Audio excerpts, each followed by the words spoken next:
Let's pray. Almighty God, Father in heaven, we thank you and praise you and exalt your name. Lord God, Heavenly Father, that you are in our midst, O Lord, for we have gathered together here to honor you and to worship you and to adore you and to come close to your throne of grace, O Lord.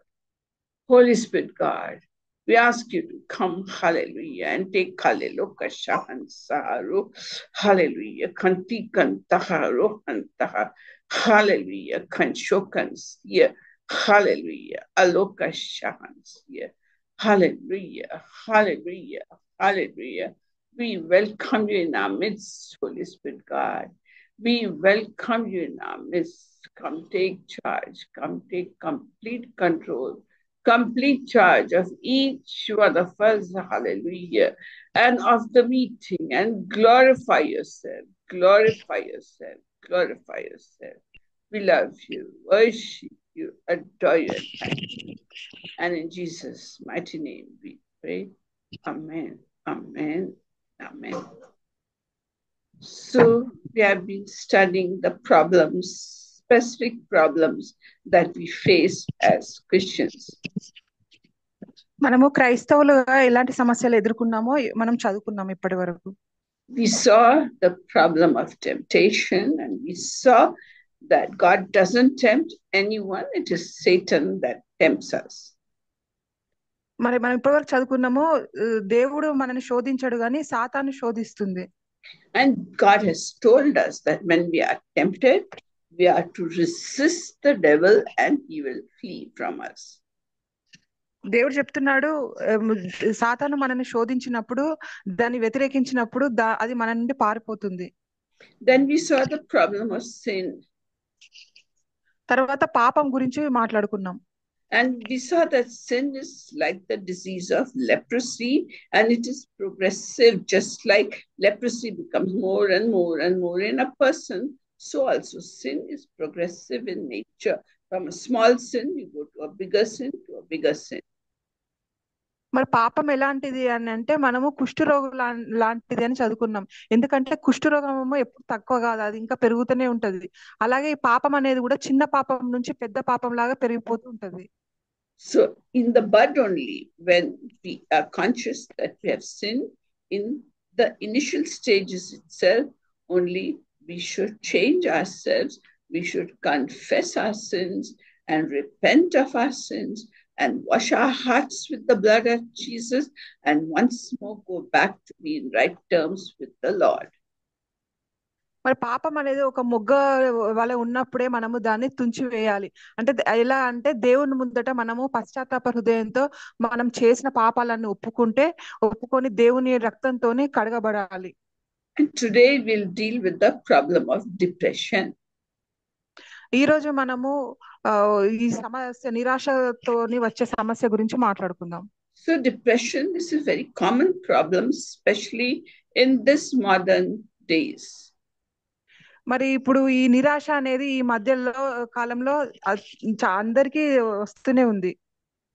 We see ladies getting into sad feelings, and they don't know what is, they cannot pinpoint something, but they are feeling uneasy, they are feeling depressed, and they don't know what to do and how to do. మరి ఈ మధ్య కాలంలో చూస్తున్నాం, స్త్రీలు చాలా బాధపడుకుంటా నిరాశ చెందుతున్నారు. అసలు దానికి కారణం ఏందో తెలియదు, కానీ అలాంటి అశాంతి వచ్చినప్పుడు అసలు వాళ్ళకి ఏం చేయాలో కూడా తెలియట్లేదు. And when depression becomes acute, it becomes a serious problem, and it sometimes may even lead to suicides. మరి ఈ అశాంతి అనేది చిన్నగా కనబడుతుంది, కానీ కొన్నిసార్లు అది ఆత్మహత్యకు ప్రేరేపిస్తుంది. So why do people get depression? మరి ఎందుకు నిరాశ చెందుతారు?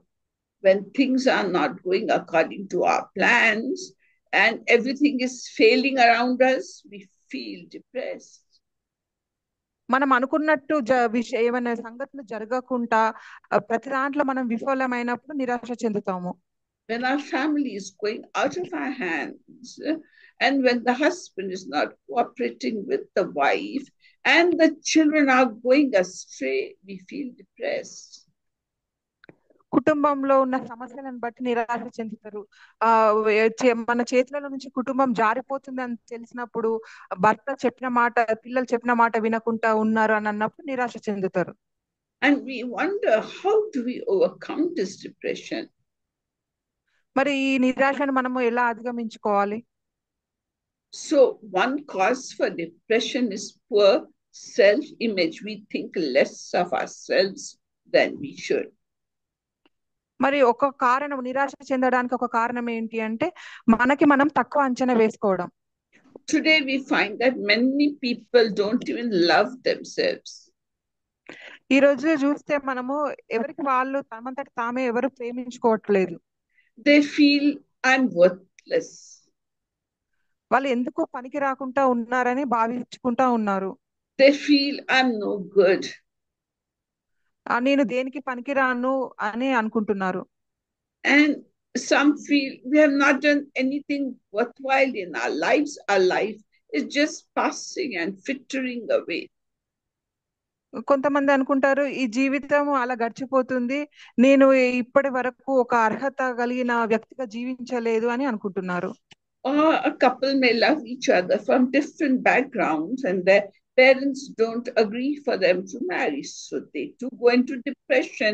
And when depression gets too much, it leads to suicide, which is a very big sin. కొంతమంది యవనస్తులు వాళ్ళు దేవుని నమ్మని వాళ్ళతోని ప్రేమ వివాహం జరగలేదని చెప్పేసి నిరాశ చెందుతారు. అలాంటి నిరాశలు ఆత్మహత్యకు దారితీస్తాయి. కానీ అలాంటి ఆత్మహత్య అనేది దేవుని విషయంలో చాలా పాపం. I mean, can you think of any other reason for depression? You can join, you can unmute and discuss, ఇక్కడ ఇంకెవరికన్నా నిరాశ చెందడానికి కారణాలు ఏమన్నా తెలిస్తే చెప్పొచ్చు. Or some have bad health and they're not getting cured, and the same problem is attacking them. They go into depression. కొంతమంది అనారోగ్యం పాలవి అసలు ఎప్పుడు అది మెరుగుపడకుండా ఉన్నప్పుడు అలానే బాధపడుకుంటా నిరాశ చెందుతారు. Yes, would you like to discuss? Anybody else and edify us and tell us some more reason for depression? Loneliness. Yes, loneliness. Yes, when your family is away and you're all alone by yourself, then thoughts come in your mind. What am I to do with myself? Who is there to help me? If something happens to me, what will I do? ఇక్కడ మనం చూస్తే ఒంటరితనం అనేది కూడా నిరాశకు కారణం అవుతుంది. ఎందుకనంటే ఒంటరిగా ఉన్నప్పుడు ఆలోచనలు వస్తాయి, అసలు నాకు సహాయం ఎవరు చేస్తారు, నాకేమన్నా అవుతే ఎవరు చూసుకుంటారు అనే ఆలోచనలతోనే నిరాశ చెందుతారు. Any other reason? Yes. ఇంకేమన్నా కారణాలు ఉన్నాయా? ఇక్కడ తెలియని విషయాలు ఎవరైనా చెప్పొచ్చు. When we lose confidence and faith in our own people. 1 minute, Rutu. Yes, Anila. When our own people are not trustworthy. Yes. The family. Yes, when your own family, your parents, your children, your husband, you can't trust anybody. They're all against you. And you get into depression. Yes, Rutu, you're saying something? Cheated by friends, family members, and health issues and financial problems, Auntie. Yes. Tell Kalpana. మన కుటుంబ సభ్యులు కూడా మనకు వ్యతిరేకంగా ఉన్నప్పుడు చాలా మంది నిరాశ చెందుతారు. అంటే అసలు మన కుటుంబ సభ్యులే మనకు వ్యతిరేకంగా ఉంటారని ఎవరు అనుకోరు. అలాంటి విషయాలలో చాలా నిరాశ చెందుతారు. ఇంకా ఆరోగ్య సమస్యల వల్ల కూడా నిరాశ చెందుతారు. You don't have a job that you are looking for, and the financial burden and the loans that you have taken, that debts upon you. You don't know what to do, and when it gets too much, you can't bear it. You take the ultimate step. చాలా మందికి ఉద్యోగం లేక ఆ అప్పుల డబ్బు అవసరం ఉండి అప్పులు చేసినప్పుడు ఆ అప్పులకు వడ్డీ కట్టలేక అది మొత్తం చేదాటిపోయినప్పుడు కూడా ఏం చేయలేక నిరాశ చెంది ఆత్మహత్యకు ప్రేరేపించబడతారు. Yes, Elspeth. Continuous miscarriages. Yes. continuous miscarriages also causes depression. Yes, some ladies have miscarriage after miscarriage, unable to carry that pregnancy to 9 months and delivery, and their hearts are broken. They go into depression. చాలా మంది ఆడవారు కూడా వాళ్ళు మొత్తం నెలలు నిండక ముందే వాళ్ళకు గర్భస్రావం అయినప్పుడు కూడా నిరాశ చెందుతారు. And we as Christians, many times the weight of our sins gets so much on us that we cannot bear it. We say, has God forgiven us? Has God forgiven us? We start doubting God's forgiveness and we become in depression. మరి క్రైస్తవులుగా కూడా మనము చాలా మంది కూడా మనము పాపం అనే భారాన్ని మోసుకుంటూ నిరాశ చెందుతాం. ఎలాంటివి అంటే అసలు దేవుడు నన్ను క్షమించాడా అనే ఒక అపనమ్మకంతో నిరాశ చెందుతాం. Mainly, it is self-rejection. A person undergoes self-rejection. That means nobody cares what happens to me, and this can become a real problem. చాలా మంది వేరే వాళ్ళు వ్యతిరేకించటం వల్ల కాకుండా తమకు తాము కూడా వ్యతిరేకించుకుంటారు. అసలు నాకేమన్నా జరిగితే ఏమవుతుంది, ఎవరు చూసుకుంటారు అనే నమ్మకంతో కూడా నిరాశ చెందుతారు. And especially ladies, they think the other ladies better dressed, better looking than me. Maybe I'm not fit for my husband. Maybe he may like her better. And all these thoughts are there in women's minds. చాలా మంది ఆడవాళ్ళకు కూడా నేను వస్త్రధారణ నాది బాగుందా లేదా, నా భర్త నా వైపు చూడకుండా వేరే స్త్రీల వైపు చూస్తాడా ఏమో అని నిరాశ కూడా చెందుతారు. So we must realize that what we are today is exactly how God has made us. అయితే ఈ రోజు మనము ఏం చదువుకుంటున్నామంటే అలా చూడకుండా, అలాంటి ఆలోచన లేకుండా మనము దేవుడు మనల్ని ఎలా సృష్టించాడనే దాని గురించి చదువుకుందాం. Mentally, physically, emotionally, psychologically, we are what God made us, and let us accept it.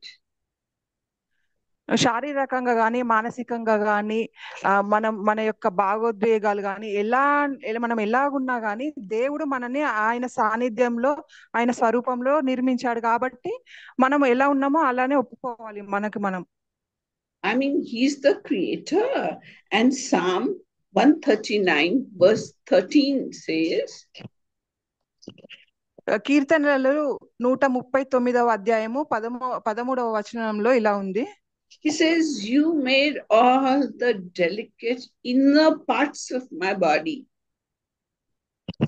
అక్కడ ఉంది, నా శరీరంలో ఉన్న ప్రతి ఒక్క సున్నితమైన దాన్ని నీవే తయారు చేసావని ఉంది.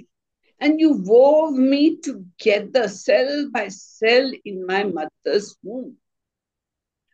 మరి నా తల్లి గర్భంలో నీవే నన్ను నిర్మించావు అని కూడా ఉంది. So we must realize that God has made us perfectly for the task that is ahead of us in our lives. అందుకోసమే మనము దేవుని యందు నమ్మిక ఉంచి ఆయన స్వరూపంలో మనల్ని ఆయన చిత్తానుసారము చేశాడని నమ్మకం ఉంచుకోవాలి. God has a purpose for your life and for my life. ఎందుకంటే దేవుడు ప్రతి ఒక్కరి జీవితంలోకి ఆయన చిత్తం ఉంది. And to complete that purpose, he has made you and me completely different, each one of us from the other. ఆయన ఎవరి విషయంలో వారి యందు ఆయన యొక్క తీరును బట్టి మనం ప్రయోజకులుగా అవ్వాలి మన జీవితాల్లో. No two people are alike. ఏ ఇద్దరు వ్యక్తులు మాత్రము సమానంగా ఉండలేరు. That is why today they take the iris photograph, because no two irises of a person are the same.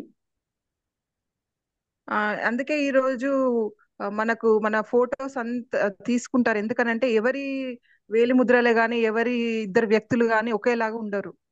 Or the thumb impression, no two people. Just imagine what a creative, billions of people in the world, each has different iris, each has different thumb impression. How wonderfully and beautifully God has made us. మన వేలి ముద్రలు కూడా ఎవరి ఇద్దరివి ఒకేలాగా ఉండవు. అలాగే మన కళ్ళు కూడా ఎవరి కళ్ళలో ఉన్న లోపల గుడ్డు కూడా ఎవరిది సేమ్ గా ఉండదు. Psalm 139 verses 14 to 16 says, కీర్తనలు 139వ అధ్యాయము 14 నుంచి 16వ వచనాల్లో ఇలా ఉంది. The psalmist says, I thank you, Lord, for making me so wonderfully complex. అక్కడ కీర్తనకారుడు చెప్తున్నాడు, నన్ను ఇలా తయారు చేసినందుకు నీకు కృతజ్ఞతలు అని చెప్తున్నాడు. It is amazing to think about. దాని గురించి ఆలోచించడమే ఎంతో అద్భుతంగా ఉంది అని చెప్తున్నాడు. Lord, your workmanship is marvelous, and how well I know this. ప్రభువా, నీ చేతి పని ఎంతో అద్భుతమైన రీతిగా ఉంది అని కీర్తిస్తున్నాడు. And the psalmist says, Lord, you were there when I was being formed in seclusion or in privacy. కీర్తనకారుడు చెప్తున్నాడు, నువ్వు నన్ను తల్లి గర్భంలో నువ్వు నన్ను తయారు చేస్తున్నప్పుడు రహస్యంగా ఎవరికి కూడా తెలియక ముందే నేను నీకు తెలుసు అని చెప్తున్నాడు. He says, you saw me before I was born, and you chalked out every day of my life how it should be, even before I had one day to my name. మరి నీవు ఎవరు చూడక ముందే నన్ను రహస్యంగా నువ్వు చూసినావు, అందుని బట్టి నేను పుట్టక ముందే నీకు తెలుసు అని చెప్తున్నాడు. Every day of my life is recorded in your book. ప్రతి రోజు నా జీవితంలో జరుగు విషయాలన్నీ నీ పుస్తకంలో ఉన్నవి అని చెప్తున్నాడు. So God knows what you are like totally and completely. అందుకే దేవుడికి మన గురించి సంపూర్ణంగా ప్రతి ఒక్క విషయము ఆయనకు బాగా తెలుసు మనకంటే. And in Psalm 139 verses 1 to 6, the psalmist says, ఈ కీర్తన గ్రంథము 139వ అధ్యాయము 1 నుంచి 6వ అధ్యాయంలో కీర్తనకారుడు ఇలా చెప్తున్నాడు. He says, oh Lord, you have examined me and know everything about me. నీవు నా గురించి ప్రతి ఒక్కటి నీకు తెలుసు, నన్ను పరీక్షించి అన్ని తెలుసుకున్నావు అని చెప్తున్నాడు. You know when I sit down and you know when I get up. నేను కూర్చుండుట లేచుట అన్ని కూడా నీకు తెలిసి ఉన్నవి అని చెప్తున్నాడు. When you're far away also, you know every thought that comes to my mind. నువ్వు దూరంగా ఉన్నా గానీ నాకు వచ్చిన ప్రతి ఒక్క ఆలోచన కూడా నీకు తెలుసు అని చెప్తున్నాడు. You make my path ahead of me and tell me where I'm supposed to stop, where I'm supposed to rest. నా అడుగులు కూడా నీ వల్లనే నిర్ణయించబడినాయి, ఎందుకంటే నేను ఎంత దూరం నడవాలి, ఎక్కడ ఆపాలి అనేది కూడా నీవే చెప్తావు అని చెప్తున్నాడు. And he says, you know every moment where I am. ప్రతి క్షణం నేను ఎక్కడ ఉన్నాననే విషయం కూడా నీకు తెలుసు అని చెప్తున్నాడు. You even know the words that I'm going to say before I say it. నేను చెప్పక ముందే నేను ఏం మాట్లాడతానో, నా నోటి నుండి ఎలాంటి మాటలు వస్తాయో కూడా నీకు ముందే తెలుసు అని చెప్తున్నాడు. You go ahead of me and you follow me also. నా ముందట నడుస్తావు, అలాగే నా వెనుక కూడా నువ్వు నడుస్తావని చెప్తున్నాడు. And you place your hand of blessing upon my head. And this is too much, Lord. So wonderful. I'm so grateful to you that you love me so much. ఇంకను కూడా నీవు నీ ఆశీర్వాదకరమైన నీ చేయి నా తల మీద ఉంచుతావు, ఇది ఎంతో అద్భుతమైంది, ఎంతో ఆశ్చర్యమైంది అని చెప్తున్నాడు. So even when a mother has a small little baby, she doesn't know all this about her child, but the Lord knows it all. చిన్న పిల్లల తల్లులకు కూడా వాళ్ళ యొక్క పిల్లల గురించి ప్రతి ఒక్క విషయం తెలియదు, కానీ మన ప్రభువుకు మన గురించి సమస్తం తెలుస్తుంది. I mean, a mother loves her child, but you know, God loves us even more. ఒక తల్లి తన బిడ్డను ఎంతో ప్రేమిస్తుంది, కానీ దేవుడు మనల్ని అంతకంటే కూడా ఎక్కువ ప్రేమిస్తున్నాడు. So those of us who have less self-esteem or think too lowly about ourselves, we shouldn't do that. Because when you think, I'm like this, I'm not good, God didn't make me nice, He didn't make me fair, He made my nose so ugly, and look at my eyes, I can't see. All those things, when we think and when we say, you are criticizing the Lord God Almighty who made you. And He's the potter. We are the clay. We cannot question God about it. అందుని బట్టి మనం ఎప్పుడు కూడా మన గురించి తక్కువ అంచనా వేసుకుంటూ మనం ఒంటరిగా ఉన్నామని అనుకోకూడదు. అలాగే కొంతమంది నా శరీర భాగాలు కూడా సరిగ్గా లేవు, నా కళ్ళు కనబడట్లేదు, నా ముక్కు వంకరగా ఉంది అని కూడా అనుకుంటారు. అలా అనుకోకూడదు. ఎందుకంటే దేవుడు సర్వాన్ని ఆయన చిత్తానుసారం తయారు చేశాడు. ఇంకా అప్పుడు మనం నిరాశ చెందకూడదు. And He has a purpose for your life and my life. ప్రతి ఒక్కరి జీవితంలోకి ఆయనకు ఒక ఉద్దేశం ఉంది.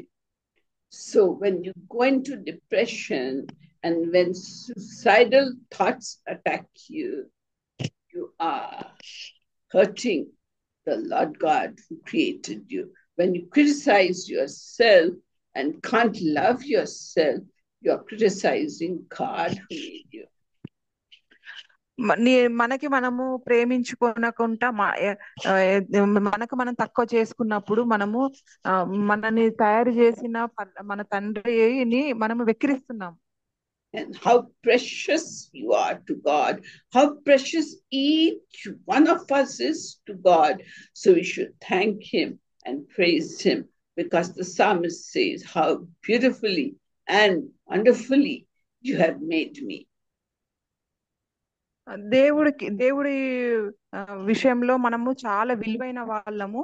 అందుచేత కీర్తనకారుడు దేవుడిని స్తుతిస్తున్నాడు. నువ్వు నన్ను ఎంత అద్భుత రీతిగా ఆశ్చర్య రీతిగా తయారు చేసావని చెప్తున్నాడు. So many people, when you get married, your in-laws may find this bad about you, that bad about you. But God Almighty, He loves you as you are. Unconditionally, He loves you as you are. చాలా మంది స్త్రీలకు వాళ్ళ అత్తగారి నుంచి చాలా ఇబ్బందులు ఎదురవుతా ఉంటాయి. దానిని బట్టి చాలా మంది తమకు తాను తక్కువ చేసుకుంటారు. అంటే ఈ లోపం ఉందేమో, అందుకే వాళ్ళు మమ్మల్ని దూషిస్తున్నారు అని అనుకుంటారు. కానీ అలా కాదు. ఎందుకనంటే దేవుడి దగ్గర షరతులు లేని ప్రేమ ఉంది మన పట్ల. And therefore 1 John chapter 4 verse 9 and 10 says, మొదటి యోహాను 4వ అధ్యాయము 9-10వ వచనములలో He says, God loves you and me so much that He gave His only Son to this wicked world, and He sent His only Son to be killed and die for our sins. He loved us so much. అక్కడ వచనాలలో ఇలా ఉంది, దేవుడు నిన్ను నన్ను ఎంతగా ప్రేమించాడనంటే మన కోసము తన కుమారుణ్ణి బలి ఇచ్చాడు, మన కోసం పంపాడు. ఇలా ఎలాంటి ప్రపంచంలోకి అనంటే ఇలాంటి చెడు స్వభావం కలిగిన ప్రపంచంలోకి మన కోసం తనని పంపాడు. So if you are going into depression, just remember that God gave His only Son to die for you so that you would have eternal life everlasting all the time. అందుచేత ఎవరైనా కానీ ఎప్పుడైనా ఏ విషయంలో కానీ నిరాశ చెందినప్పుడు ఒకటి ఆలోచించుకోవాలి, మనం యేసు ప్రభుని మన కోసము ఈ దుర్మార్గపు ప్రపంచంలోకి దేవుడు పంపించినాడు. కాబట్టి మనము నిరాశ చెందొద్దు. అప్పుడు మనం ఏంటి, దేవునితోనే ఎల్లప్పుడూ జీవించడానికి అర్హులం అవుతాము. God loved us so much, you know. Can we love so much anybody to give our child or to give anybody of ours to die if we are going to get saved? Can we do that? Can we give up the best thing that you love? Can you give that up? మరి మన విషయంలో చూసుకుంటే మనకి ఎవరికైనా ఏదైనా చాలా ఇష్టమైనవి ఏదైనా ఉన్నా గానీ అది పిల్లలే గానీ ఏదైనా గానీ ఎవరికైనా ఇవ్వమంటే మనం ఇస్తామా? And he loved us. We didn't love him first. First, he loved us and gave his son for us. కానీ ఇక్కడ దేవుడు మన యెహోవా దేవుడు ఆయన మనల్ని మొదటగా ప్రేమించాడు. మనం ప్రేమించలేదు ఆయనను. అందుని బట్టి తన కుమారుని మన కోసం పంపాడు. And Jesus was willing to die to quench God's anger against us and our sins so that we would live forever. He would die for us so that we can live forever. మరి యేసు ప్రభుని మన కోసము బలియార్పణ కోసం పంపాడు దేవుడు. ఎందుకనంటే మనం ఎప్పుడైనా గానీ తనతో జీవించడానికి. So when we accept Jesus in our lives, we are normal and we are acceptable to God. ఇప్పుడు మనము ఎప్పుడైతే మనము యేసు ప్రభుని అంగీకరిస్తామో మన సొంత రక్షకునిగా, మనము దేవుని దృష్టిలో ఒక సాధారణమైన మనుషులం, అంటే దేవుడు స్వీకరించబడే ఒక అర్హత కలిగిన మనుషులలాగా మనం ఉంటాము. So you must accept his life for your life. He gave his life so that you and I could live. That much God loves us. మరి మనము దేవుడు మనల్ని యేసు ప్రభుని మనం అంగీకరించినప్పుడు దేవుడు మనని ఎలాంటి షరతులు లేకుండా మనల్ని స్వీకరిస్తాడు. అందును బట్టి మనము మన జీవితంలో నిరాశ చెందాల్సిన అవసరమే లేదు. అంతటి ప్రేమ దేవుడు మన యందు ఉంచాడు. And so if God thinks so highly of you and me, how much we should be grateful. మరి దేవుడు ఆయన మన గురించి ఒక సాధారణ మనుషుల గురించి ఎంతో గొప్పగా ఊహించుకుంటున్నప్పుడు మనం ఎలాంటి జీవితం జీవించాలి? And so great is his love for us that he took away all our sins, all our curses through the blood of his son. మరి ఆయన ప్రేమ కూడా ఎంత గొప్పది అని అంటే మనలో ఉన్న ప్రతి ఒక్క శాపము పాపము అన్ని కూడా ఆయన యొక్క కుమారుని యొక్క రక్తం చేత కడిగి మనని స్వీకరించాడు. So all of us have sinned something or the other, and even now we have sinned some way or the other. There are so many ways of sinning, and God is ready to forgive each and every sin, no matter how wicked that sin is. The biggest adulterer, he will forgive. The murderer, he will forgive. The liar, he will forgive. The cheater, he will forgive. The jealousy and anger, everything he will forgive. No sin is too big for him to forgive, except one sin he will never forgive. మరి దేవుడికి మన యందు ఉన్న ప్రేమ ఎంత గొప్పది అని అంటే మనం ఎంత దుర్మార్గులమైనా ఎలాంటి పాపం చేసినా ఎవరినైనా మోసగించినా గానీ ఎవరినైనా చంపినా గానీ ఎవరి అందన్నా మనకు ఈర్ష్య కలిగినా గానీ ఎలాంటి చెడ్డ పనులు చేసినా గానీ ఆయన ముందట అలాంటి పాపాలు అనేటివి అసలు ఆయనకు చాలా చిన్నవి, అన్నిటిని క్షమిస్తాడు. కానీ ఒక్క పాపాన్ని మాత్రం క్షమించాడు. So Mark chapter 3 verse 28 and 29 says, mark సువార్త 3వ అధ్యాయము 28వ వచనము 29వ వచనంలో ఇలా ఉంది. Mark is saying, if you talk against God the Father, he'll forgive you. If you talk against Jesus or bad things about Jesus, you'll be forgiven. But if you speak against the Holy Spirit and the Holy Spirit work, you will not be forgiven in this world or the next world. There is no forgiveness of sins when you speak against the Holy Spirit and his work. అక్కడ దేవుడు చెప్తున్నాడు, మీరు దేవునికి వ్యతిరేకంగా ఎలాంటి పాపము చేసినా ఇంకా ఎలాంటి తప్పులు చేసినా గానీ నేను తప్పకుండా క్షమిస్తాను. కానీ పరిశుద్ధాత్మ దేవునికి వ్యతిరేకంగా ఏదన్నా పాపం చేస్తే మాత్రము మీరు జీవించే ప్రపంచంలో గాని మరి వచ్చే నూతన ప్రపంచంలో గాని మీకు క్షమాపణ లేదని చెప్తున్నాడు. So if a person is doing the work of God, like if they're speaking in tongues and lifting their hands and crying and shouting and falling on the floor and prophesying, you may not understand it. But if you speak against it and say, these are devil-possessed people that are doing the work of the devil, then God cannot tolerate. This is the sin he will never forgive. ఇంకా దేవుడు చెప్తున్నాడు, మీలో ఎవరైనా కానీ అన్య భాషలో మాట్లాడినా కానీ చేతులు ఎత్తి ప్రార్థన చేయడము, దేవుడికి ఏడ్చుకుంటూ మొరపెట్టడము, కింద మోకరిల్లి ఇంకెవరైనా ప్రవచించినా గానీ వాటి విషయాలలో దేవునికి ప్రతి ఒక్కటి తెలుసు కాబట్టి అలాంటి విషయాలలో మీరు ఎవరినైనా వెక్కిరించినా గానీ వ్యతిరేకంగా మాట్లాడితే మాత్రము పాప క్షమాపణ లేదు ఇంకెప్పటికీ అని చెప్తున్నాడు. Therefore, we should be very careful when labeling the works of the Holy Spirit to be works of the devil. అందుకే మనము పరిశుద్ధాత్మ దేవుని యొక్క పనులను బట్టి మనం ఎంతో జాగ్రత్తగా ఉండాలి. Yes, so God will forgive every sin, and it's just right and proper that He gives us eternal life.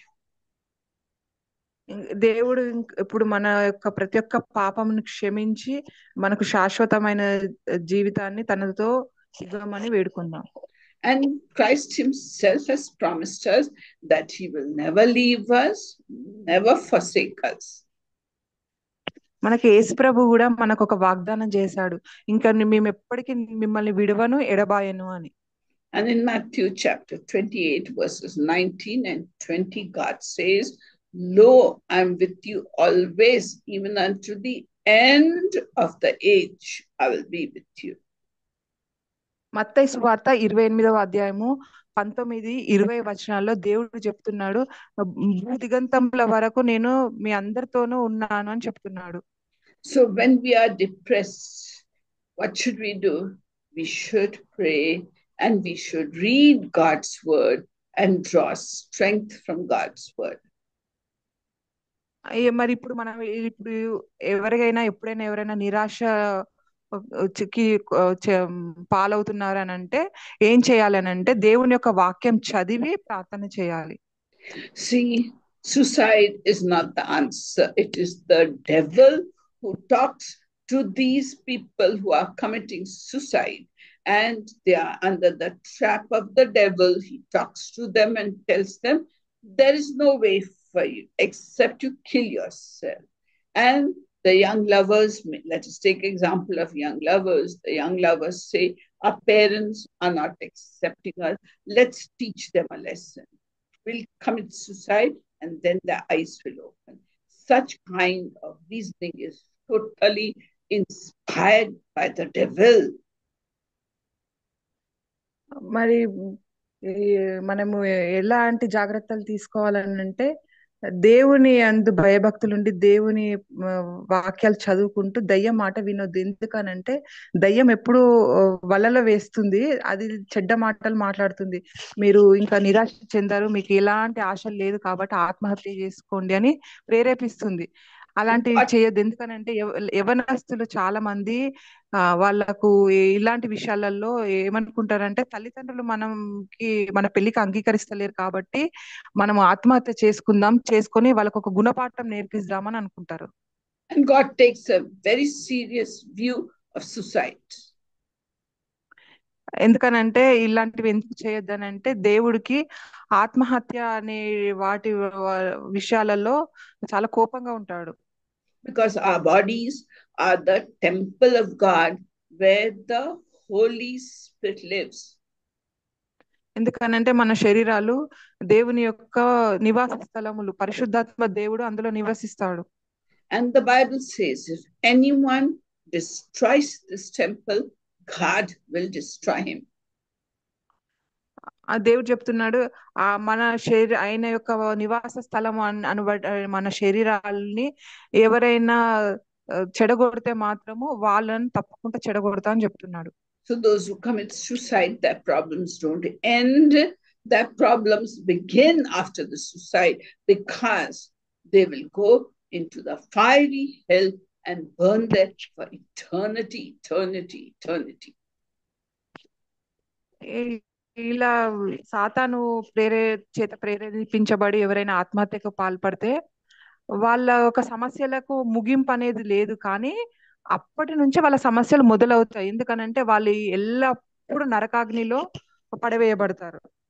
So when you are depressed, you can pray to God, because that is what God tells us to do in Philippians chapter 4 verses 6 and 7. God is telling us, అలాంటి విషయాలలో ఎవరికైనా నిరాశ అనిపిస్తే మనం ఎప్పుడు దేవుని వైపే పరిగెత్తాలి. ఎందుకంటే ఇక్కడ మనం చదువుకుంటాము ఫిలిప్పీయులు 4వ అధ్యాయము 6-7 వచనాలలో దేవుడు ఇలా చెప్తున్నాడు.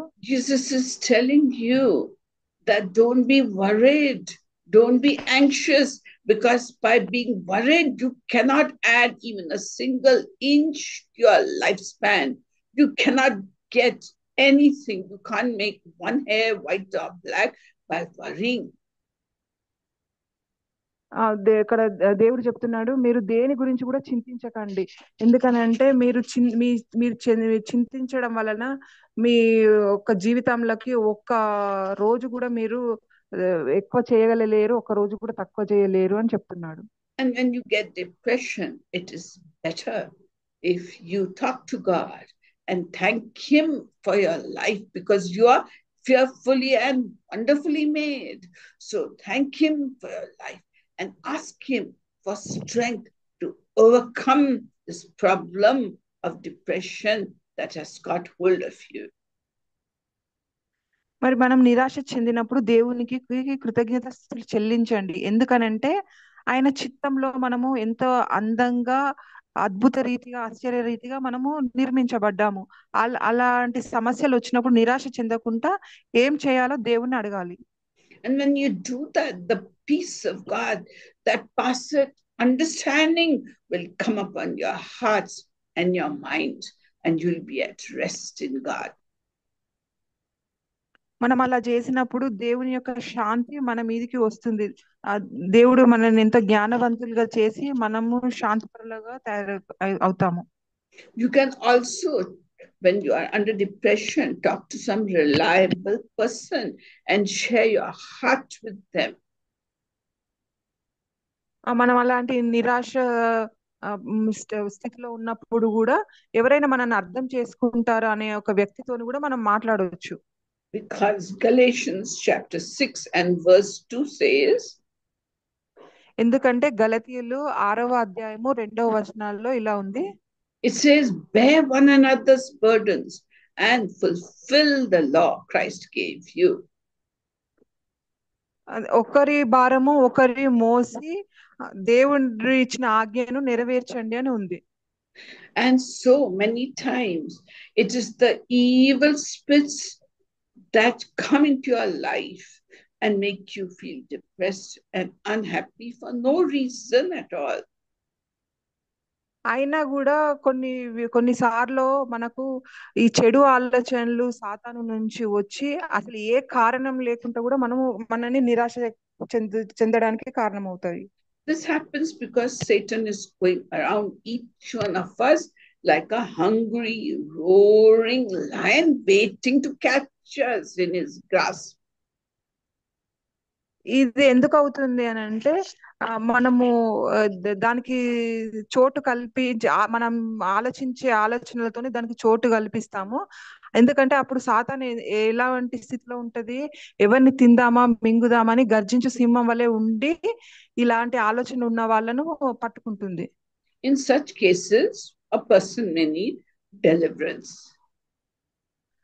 అలాంటప్పుడు ఈ ఆలోచనలు మనం కట్టుదిట్టం చేయలేకపోతున్నాము అని అనుకున్నప్పుడు మనకు విడుదల కావాలి. So therefore, we should not be bogged down with depression. We should take help from the Lord Almighty, help from trustworthy believers, and help from the Word of God. which will lead us and guide us and bring us out joyfully. This is called resisting the devil, and he will run away from you. ఇలా ఇలా ఇప్పుడు మనం చూసుకున్న విషయాలను బట్టి మనం ఎప్పుడు నిరాశ చెందకూడదు.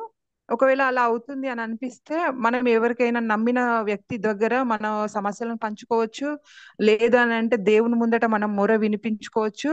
ఇంకాను కూడా దేవుని వాక్యం చదివినప్పుడు ఏమవుతుంది అని అంటే మనము సాతానుని మన దగ్గరికి రానియకుండా చేయడం అవుతుంది. అప్పుడు మనకు ఎంతో ఆనందం అవుతుంది. ఇలా మనము దీనిని బట్టి మనం అర్థం చేసుకోవాలి మనం నిరాశ నుంచి బయటపడొచ్చు అని. So let us learn from this and come out of depression, because you and you and you and all of us are fearfully and wonderfully made. We are God's creation.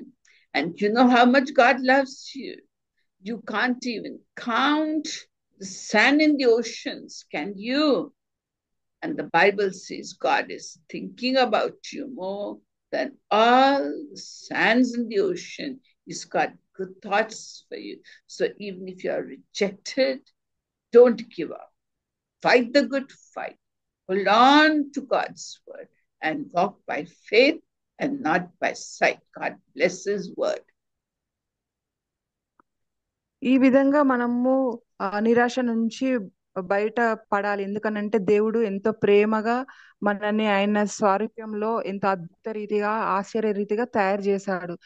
ఈ మన ఇసుక కంటే కూడా ఆ ఇసుక రేణువుల ఎన్ని ఉన్నా కానీ అంతకంటే ఎక్కువ దేవుడు మన యందు శ్రద్ధ కలిగి ఉన్నాడు. ఇంకా ఎప్పటికీ కూడా మనకి మనము తక్కువ అంచనా వేసుకోకుండా ఎప్పుడు కూడా మన యొక్క ఫెయిత్ ని విశ్వాసాన్ని వదిలిపెట్టకుండా దేవుడిచ్చిన ఈ పరుగు పందెంలో మనం ఎప్పటికీ ముందుకు సాగిపోవాలి. As soldiers of Christ, we must not withdraw from the battlefield. We must move onwards with the strength of the Holy Spirit God, because life is not a smooth road all the time. It has ups and downs and mountains and valleys and different experiences. So the Christian life is an exciting and an interesting life, and let us thank God for it. అందుకే ఎప్పుడు కూడా మనము సిద్ధంగా ఉన్న సైనికుల వల్లే మన జీవితాలని పరిశుద్ధాత్మ దేవుని యొక్క సహాయంతో ముందుకు సాగుతూ ఉండాలి. ఎందుకంటే క్రైస్తవుల జీవితం ఎప్పుడు సాఫీగా సాగే జీవితం కాదు. మధ్య మధ్యలో కొండలు ఉంటాయి, లోయలు ఉంటాయి. కానీ మనం దేవుని యొక్క వాక్య సహాయం తీసుకొని, పరిశుద్ధాత్మ దేవుని సహాయం తీసుకొని ఈ యొక్క పోరాటాన్ని మనం పోరాడుకుంటూ ముందుకు వెళ్ళాలి. అలా వెళ్ళినప్పుడు మనకి ఒక్కొక్కసారి ఎంతో ఉత్తేజంగా ఉంటుంది, కొన్నిసార్లు ఆనందం కూడా కలుగుతుంది. సో మనం ఇప్పుడు క్రైస్తవులుగా మనం ఎప్పుడు కూడా సాతానికి చోటు ఇవ్వకుండా ఉండాలి. Praise God.